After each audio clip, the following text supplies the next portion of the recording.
Hey, good afternoon, everybody. How you doing? It's been a few months. Where have I been? Well, the doctor sent me to the gym, so I've been there most of the time, and I bought an Instant Pot. So I've kind of been mildly obsessed with that. I've come up with a few good recipes. This is the first of them. So I'm going to show you how to do an Instant Pot chili, and I'm using dried kidney beans for this that I've soaked in water. You can do them with minimal soaking in the Instant Pot itself, but it takes a lot longer. I just throw them in some water in the morning before I'm going to make it, and they just come out like that. That's 1 pound, which is half a bag. The other ingredients I have on the counter here, I got some Mexican chili powder. I love that stuff for this. Now, I know there are purists that some are ground beef, some are cubed beef, so I bought some of each. So I got about a pound of each. I got a red pepper and a poblano, I think, not the really hot one. Some celery, a couple onions, and a bit of garlic. Now, I'll give you the list of ingredients here.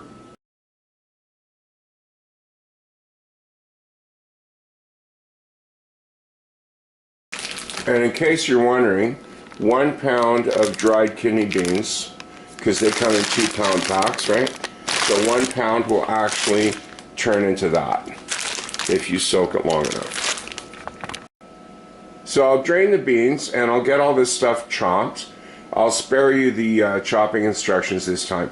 So get them in the strainer there and just give them a good rinse and let those drain while you do your chopping. And a surprise addition, a carrot. I had one in the fridge. I tried this yesterday, came out good. I forgot to put it on the counter. Taking a pause in chopping to show you how to cut the green pepper. It's the same, but if you've never handled hot peppers before, gloves, because the last thing you want to do is cut one of these open and forget and touch your face or your eyes or not think and go to the bathroom, and boy, you'll be sorry.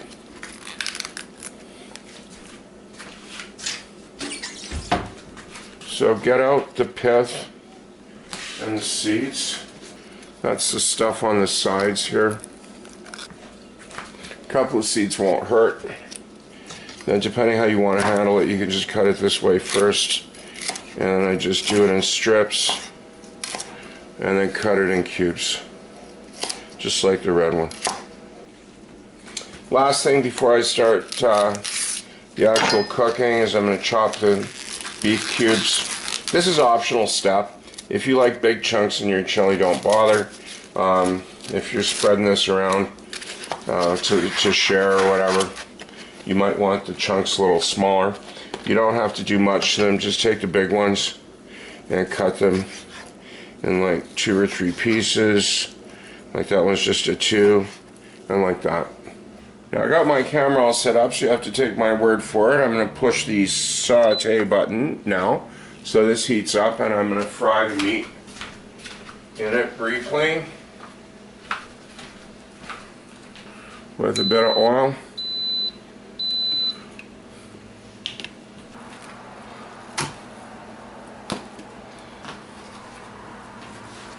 So I got the ground beef in first.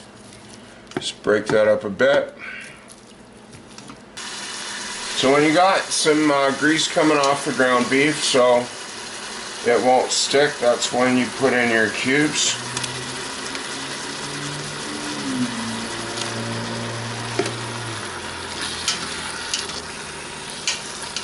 Stir that up until they're nice and brown. Now you don't have to get them really brown. And now you throw in your onions and celery and carrot and stir that and let that cook for a bit. Now the saute function is a default 10 minutes. Okay, so if it turns off at any point of you doing this, just hit the button again. Some people like to turn it up higher. I don't, because the machine always remembers what you did last. And if you set it for 30 minutes and you forgot and you walk away, well, it's just gonna go. Okay, you might be sorry you did that. So it's a lot easier to just push start again. Okay, those are chugging along great. You don't have to cook them completely. You just want to soften them up a bit. Now, the reason I don't put the garlic in at the beginning is if the garlic burns, it has a really bad flavor after. So you want to make sure you put it in when it's kind of resting on top of other stuff. Then you put in your peppers, sweet and hot. Now the amount of chili powder is a matter of taste. In the recipe, in the ingredient list that I put up there, I put 1/4 to 1/3 of a cup to taste. I'm putting closer to 1/3. I do not measure this. I just get big soup spoons and I put in 1, 2, and a bit more for good luck, okay? And that works out just nice for me. If that's too hot for you, dial it down. And I did have to turn on the saute again.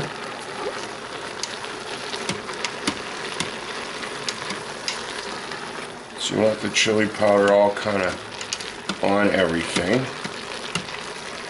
This might seem picky, but put the tomatoes in first. If you put the tomato paste in first, then everything sticks together and it's really hard to stir. Whereas if you do the tomatoes first, there's a fair amount of liquid in here. And that helps move things along. Okay, so you see how nice that is now? Now you can put your tomato paste in. And if you've never seen this trick, just open it up.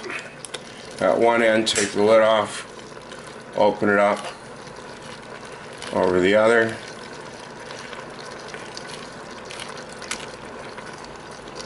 And just let it, you've done it right, it should just slide on out. And then you just pick the lid off the top and you're done.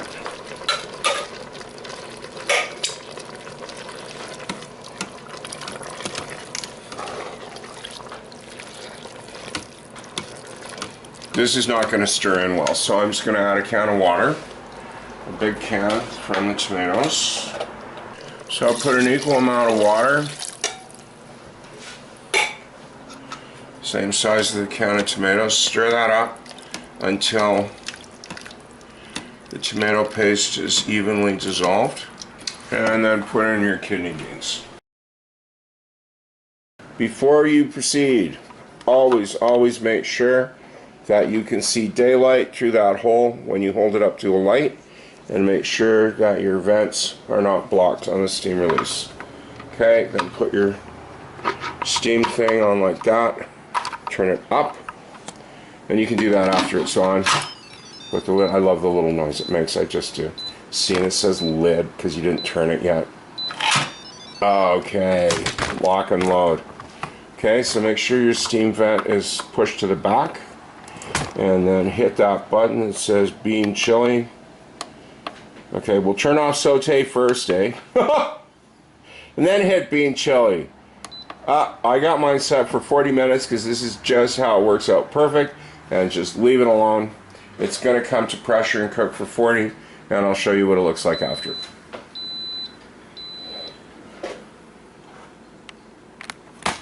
So it just beeped, and that's on the keep warm setting.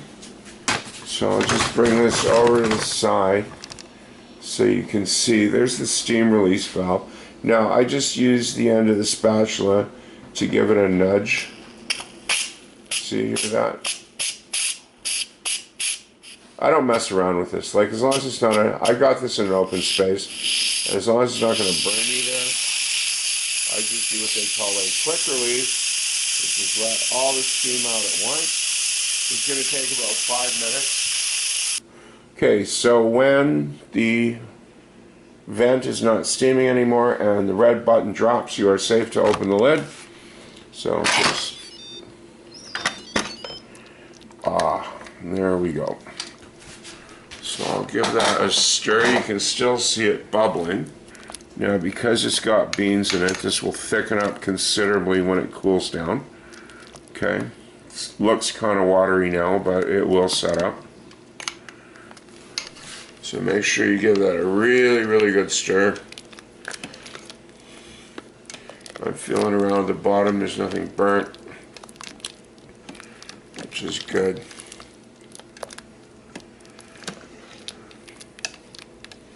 Now this, since you want it to cool off, turn off the keep warm function at the front. Just hit cancel and stir that for a few minutes to get it to cool down. And if for whatever reason you messed up and you put way too much water, there is a trick for you to thicken up your chili immediately. What you do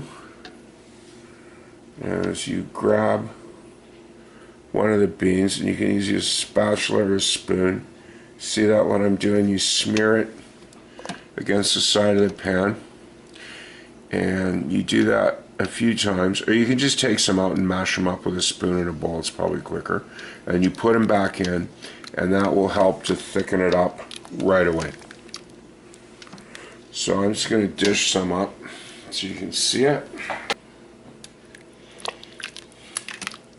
That's really hot.